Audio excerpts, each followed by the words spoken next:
AB solar tech கூட இணைந்துள்ள விவசாய நண்பர்கள் அனைவருக்கும் வணக்கம். நம்ம சேனல் இப்போ தான் நீங்கள் முத பார்க்குறீங்க அப்படின்னா, நம்ம சேனலை சப்ஸ்கிரைப் பண்ணுங்கள். பக்கம் இருக்கிற பெல் ஐக்கனை தட்டிக்கோங்க. அப்போ தான் நாங்கள் போகிற வீடியோலாம் நோட்டிஃபிகேஷனாக வரும்.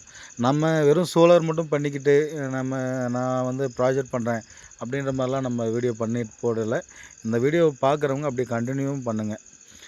இந்த வீடியோ வந்து யார் யாருக்கெல்லாம்னு பார்த்தீங்கன்னா, சரியான முறையான டீலர் இல்லாமல் யாரையோ ஒருத்தரை நம்பி போட்டவங்களுக்கும், இல்லை அவங்களே வந்து நாங்களே சோலார் பண்ணிக்கலாம் அப்படின்னு சொல்லிட்டு பேனல் எடுத்து போட்டுக்கிட்டோம், ட்ரைவ் சரியாக ஒர்க் ஆகலை, இல்லை எங்களுக்கு அது என்ன முறைன்னு தெரியல, செலவு பண்ணிட்டோம், 1,00,000 2,00,000 செலவு பண்ணிட்டோம், அது சரியான முறையில் ஓடிட்டு இல்லை, இப்போ நாங்கள் அது யூசேஜே இல்லாமல் இருக்குது அப்படின்றவங்களும், ட்ரைவ் பிரச்சனை ஆகிடுச்சு, ட்ரைவ் போயிடுச்சு, அது மறுபடியும் எங்கே மாற்றுறதுன்னு தெரியல, என்ன பண்ணுறதுன்னு தெரியல அப்படின்றவங்களுக்கும் இந்த வீடியோ வந்து ரொம்ப பயனுள்ளதாக இருக்கும். இந்த வீடியோ பார்க்குறவங்க அப்படியே கண்டினியூ பண்ணுங்கள். இதில் வந்து பார்த்திங்கன்னா, இங்கே என்ன சம்பவம்னு பார்த்தீங்கன்னா, ஒரு 16 பேனல் வந்து பார்த்திங்கன்னா ஒரு 400 வாட்டில் போட்டிருக்கிறாங்க. ஆனால் போரோட டெப்த்து ஆழம் வந்து பார்த்திங்கன்னா 900 அடி. நான் என்ன கேட்குறேன்னா, நீங்கள் செய்கிற டீலர் அத்தனை பேருக்கும் நான் என்ன கேட்குறேன்னா, ஒரு 900 அடிக்கு எவ்வளோ ஆம்ஸ் மோட்ரு எடுக்கும் 7 ஹெச்பி? அதுக்கு எவ்வளோ பேனல் போடணும்? இதெல்லாம் கற்றுக்கிட்டு வாங்க. இதெல்லாம் கற்றுக்கிட்டு வந்து மக்கள்கிட்ட போய் சரியான முறையில் பண்ணுங்கள். 16 பேனல் போட்டிருக்கிறாங்க. பகலில் வந்து பார்த்திங்கன்னா நல்லா வெய்ய வந்துச்சு அப்படின்னா, நல்ல அதாவது சம்மர் சீசனுக்கு மட்டும் தான் மோட்டர் ஓடிருக்குங்க. அப்படி தான் ஓடிருக்கு. பகலில் வந்து ஒரு 12 மணிக்கு ஆன் ஆகிறது, 2 மணிக்கு ஆஃப் ஆகிறது, இந்த மாதிரி போயிருக்குது. கஸ்டமர் வந்து நம்மக்கிட்ட வந்து பார்த்திங்கன்னா ஒரு 3 மாதம் இதுக்கான தகவல் நம்மக்கிட்ட கேட்டுக்கிட்டு இருந்தார். சார் இதை ஏற்கனவே நான் வந்து இதில் நிறைய அனுபவிச்சிட்டேன், எனக்கு இதில் சரியான முறை சொல்லுங்கள் அப்படின்னு சொல்லி கேட்டார். நம்மளும் ஆரம்பத்தில் எல்லாம் கொஞ்சம் கால்குலேஷன்லாம் பண்ணி பார்த்துட்டு 900 அடி டெப்த்து.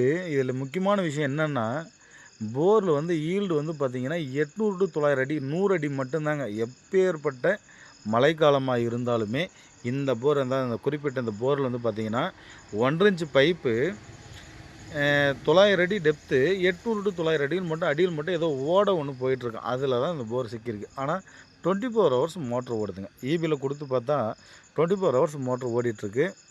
பாருங்கள், இந்த ட்ரைவ் தான் யூஸ் பண்ணிகிட்டு இருந்தாங்க. இந்த ட்ரைவை நம்ம ஃபுல்லாக பிரித்து எல்லாமே பக்காவாக உள்ளே வந்து கனெக்ஷன் எல்லாமே பார்த்து செக் பண்ணி ப்ரோக்ராம் எல்லாம் அமைச்சு கொடுத்து பக்காவாக முடித்து கொடுத்துருக்குறோம். ட்ரைவ் வந்து பார்த்திங்கன்னா 19 ஆம்ஸ் இருக்கிறது. ப்ரோக்ராமெல்லாம் வந்து சிஸ்டம் கரெக்ட் ஆகிருந்துச்சு. இதெல்லாம் ரெடி பண்ணி நம்ம அமைச்சு கொடுத்தோம். இதில் வந்து பார்த்திங்கன்னா பேனல் என்ன பண்ணியிருக்கோம் அப்படின்னு பார்த்திங்கன்னா, அவங்க ஆல்ரெடி 16 பேனல் போட்டிருந்தாங்க. 16 பேனலில் கூட நாம் என்ன பண்ணியிருக்கோம் அப்படின்னு பார்த்திங்கன்னா, இன்னும் ஒரு 12 பேனல் வந்து நம்ம ஒரு 400 வாட்டில் வாரியில் 400ல் ஒரு 12 பேனல் வாங்கிட்டு 14 டபுள் ஸ்ட்ரிங்கு பண்ணி பாருங்கள். தண்ணியோட டெலிவரி பாருங்கள், சும்மா பிச்சில் போட்டுதுங்க. இந்த தண்ணி வர்றதுக்கு குறைஞ்சது அரை மணி நேரமாவது ஆகுது அவங்க பழைய மாடல் இருக்கும்போது. ஆனால் நம்ம போட்டு விட்டு 5 நிமிஷத்தில் 1 இன்ச் பைப்பு 900 அடியில் 5 நிமிஷத்தில் தண்ணி வந்து மேலே எப்படி ஆர்ப்பரித்து கொட்டுது பாருங்கள். நல்ல ஃபோர்ஸுங்க. இந்த மாதிரியான சோலார் அமைப்பு வந்து பார்த்திங்கன்னா தமிழ்நாட்டில் நிறைய பேர் வந்து என்ன பண்ணுறதுனே தெரியாமல் வச்சுருக்குறாங்க, சோலார் வச்சுருக்குறாங்க. அதுக்கான ஒரு அவேர்னஸ் வீடியோ தான் இது. இந்த மாதிரி சோலார் வச்சுருக்கிறீங்கன்னா தயவு செஞ்சு தயக்கமே படாதீங்க. ஆல் ஓவர் தமிழ்நாடு பூரா நம்ம செஞ்சு கொடுக்குறோம். அதுவும் அல்லாது இந்த டிசி மோட்டர் போட்டுட்டு 2 வருஷத்துக்கு ஒரு டைம், 1 வருஷத்துக்கு ஒரு டைம் கழட்டிட்டு சர்வீஸ் பண்ணிகிட்ருக்கிறவங்களுக்கும் இது ஒரு ஏற்ற மாதிரி இருக்கும். தாராளமாக நம்ம நம்பரை கூப்பிடுங்க. டிசி மோட்டர் இருந்தால் கூட ஏசி மோட்டரை மாற்றி தரலாம், பேனல் எக்ஸ்டெண்ட் பண்ணி.